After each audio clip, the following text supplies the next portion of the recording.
Thanks for joining us for CBN News Today. I'm Charlene Israel. And I'm Ephraim Graham. An imprisoned pastor's wife pleads with Congress not to forget her husband. Naghmeh Abedini's husband, Saeed, is jailed in an Iranian prison, and she made an appeal at a hearing on Capitol Hill Thursday. And afterwards, she sat down exclusively with our John Jessup to share how the struggle has affected the family and strengthened their faith in God. Naghmeh Abedini describes herself as a normal, everyday mom. But for the past year and a half, her life has been anything but. It's just reassuring to know there's people standing with you. And really, this hearing today was one of those moments where I knew I was not alone. There was people in our government standing with me. Last summer, during a trip to launch an orphanage for young, unwanted girls in Iran, her husband, Pastor Saeed Abedini, was arrested and charged with threatening Iran's national security. But the real crime, according to his family and attorneys, is something most of us take for granted: his religious faith. In 2000, Abedini left Islam to become a Christian. He has been beaten and tortured, and with his health declining, he's now serving an 8-year sentence in a prison reserved for the country's most violent criminals. I know where he's at. I know the government can't take the one thing he has, and that's his faith in Jesus. His wife made the trek from their home in Idaho to testify on Capitol Hill, telling lawmakers she felt forsaken by her own government when the U.S. failed to demand Saeed's release as part of the recently brokered nuclear deal with Tehran.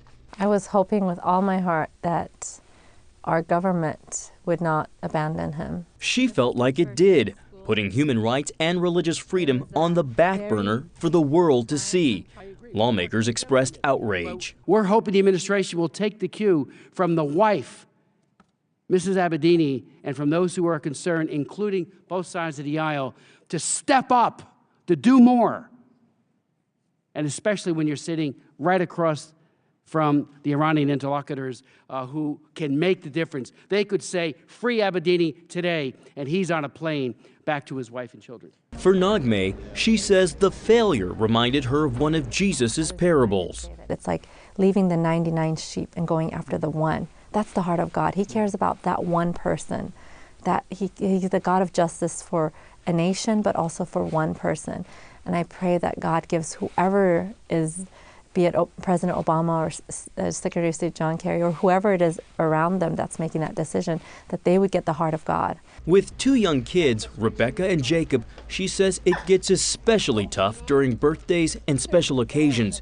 And with Christmas around the corner, it will be another holiday without a husband and a father. What we've started doing is set an empty place for Saeed for celebrations and to remember him. Remembering him, praying for him. Through it all, Naghmeh has been encouraged by the prayers and support of fellow believers and human rights advocates.